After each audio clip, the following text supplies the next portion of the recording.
In this video, I'm featuring these suction cup dent pullers that were sent over to me to check out and make this video. I'm gonna give you guys a close-up look at these suction cups, then I'm gonna give you a quick demo. Let's get into it.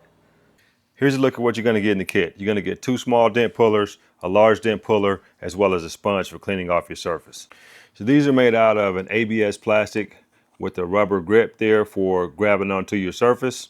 And basically they're super easy to use, guys. So I don't actually have a dent in the car to pull, but I do have here a small box. I'll demonstrate this here for you.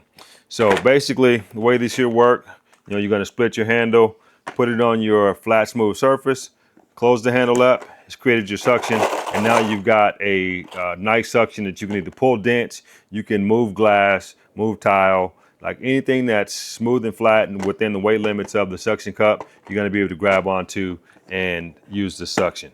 Now this here suction cup here is too big for this box here, but it works the exact same way. You're going to split the handle, attach it to your smooth flat surface, close the handle, and you got suction. So, if you guys are looking for a set of suction cups for removing dents, for moving glass, moving tile, stuff like that, I highly recommend this set here. I hope this helps.